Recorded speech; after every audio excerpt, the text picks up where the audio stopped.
আসসালামু আলাইকুম। আজকে আমি আপনাদের সাথে শেয়ার করব মন প্রাণ কলিজা ঠান্ডা করে দেওয়ার মতো একটা ফালুদা রেসিপি। যারা জীবনেও কোনো ফালুদা তৈরি করেননি তারাও এই ফালুদাটা খুব সহজেই তৈরি করতে পারবেন। আর এইটা যে কতটা মজার বাসায় না বানালে কখনোই বুঝতে পারবেন না। আর এটা ইফতারির টাইমে হলে তো আর কিছুই প্রয়োজন নেই। তো চলুন এই যে এইরকম অনেক সুন্দর আর ইয়ামি একটা ফালুদার রেসিপি দেখে নেওয়া যাক। আজকের ফালুদাটা যেহেতু অনেক সহজে দেখাচ্ছি তাই এরকম প্যাকেট ফালুদা নিচ্ছি। আচ্ছা, ফালুদার প্যাকেট অনেক রকম হয়ে থাকে, আপনারা যেইটা মন চায় সেটাই আনতে পারেন। রাঁধুনিই যে আনতে হবে এমন কোনো কথা নেই। তো আমি রাঁধুনি নিয়েছি আজকে। আর এইখানে 3টা প্যাকেট থাকে, 2টা মূলত জেলির থাকে আর একটা মেইন উপকরণ থাকে যেটা দিয়ে ফালুদা তৈরি করা হবে। আচ্ছা, এইখানে কিন্তু ফালুদা তৈরি করতে যা যা লাগবে সব কিছু দেওয়া আছে। এখানে চিনিটাও দেওয়া আছে, চিনিও দেওয়ার প্রয়োজন নেই। আর সেমাই দেওয়া আছে, তারপর কিশমিশ দেওয়া আছে, চিনি দেওয়া আছে, সাবুদানা দেওয়া আছে। তো এগুলোকে আমি সাইডে রেখে 2টা পাত্রের মধ্যে 1/3 কাপ করে গরম ফুটন্ত পানি নিয়েছি আর সেই জেলাটিনগুলো ঢেলে দিচ্ছি। আরেকটা কথা, প্যাকেটের গায়ে কিন্তু এখানে 1 কাপ করে পানি দেওয়ার কথা উল্লেখ আছে। আর আপনি যদি 1 কাপ করে পানি ব্যবহার করেন সেক্ষেত্রে এটাকে 5 মিনিটের জন্য ফুটিয়ে তারপর পাত্রে সেট করতে হবে। মিশিয়ে নেওয়া হয়ে গেলে এগুলোকে একটা সাইডে রেখে দিচ্ছি।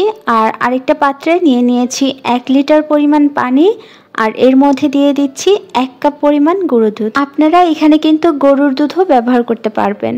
তো এবারে এগুলো ভালো করে একটু মিশিয়ে নেব।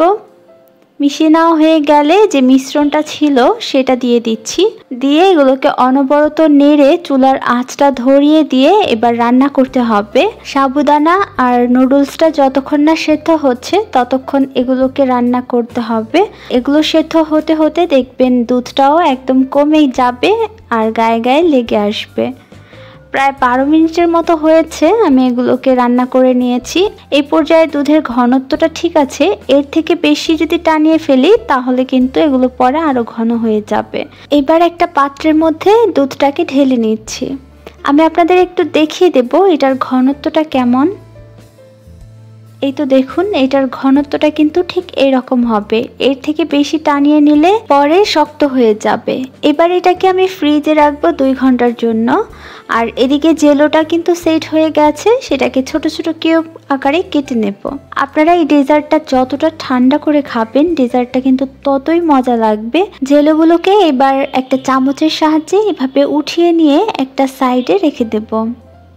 আর এদিকে কিন্তু আমাদের যে দুধটা আমরা ফ্রিজে রেখেছিলাম মিশ্রণটা সেটাকে বের করে নিয়েছি। আর দেখুন এটা কতটা ঘন হয়ে গেছে। ফালুদা কিন্তু এর থেকে ঘন হলে খেতে ভালো লাগে না, তো এইরকম ঘনত্বেই হবে।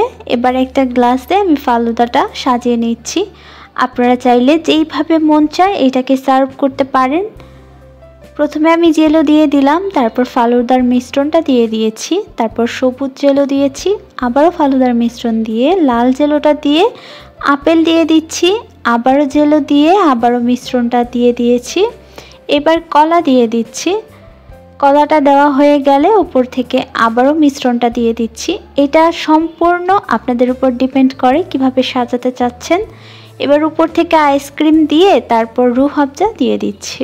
উপর থেকে কিছু বাদাম কুচি আর আনারদানা দিয়ে দিয়েছি। এবার বাটিতে যে ফালুদা মিশ্রণটা ছিল তার মধ্যে জেলো, আপেল, কলা, তারপর আনারদানা এগুলো দিয়ে ভালো করে মিশিয়ে নিচ্ছি। মিশিয়ে নেওয়া হয়ে গেলে উপর থেকে বাদাম কুচি জেলো দিয়ে সাজিয়ে উপরে আইসক্রিম দিয়ে দেব। আমি যে 3টা ফল ইউজ করেছি এটার মধ্যে, এগুলো খেতে ভীষণ ভালো লাগে। আপনি চাইলে অন্য যে কোনো ফল দিতে পারেন, সমস্যা নেই। উপর থেকে কিছুটা রুহ আফজা এভাবে দিয়ে দিচ্ছি। যখন খাবেন এগুলোকে মিশিয়ে নিয়ে খেয়ে ফেলবেন। এটা অনেক মজা। এটা বাসায় অবশ্যই একবার ট্রাই করে দেখবেন। আশা করছি কখনোই নিরাশ হবেন না। আজকের রেসিপি যদি ভালো লাগে চ্যানেলটি সাবস্ক্রাইব করার অনুরোধ রইল। আপনাদের ফ্রেন্ড আর ফ্যামিলির সাথে শেয়ার করতে ভুলবেন না এই মজার রেসিপিটি।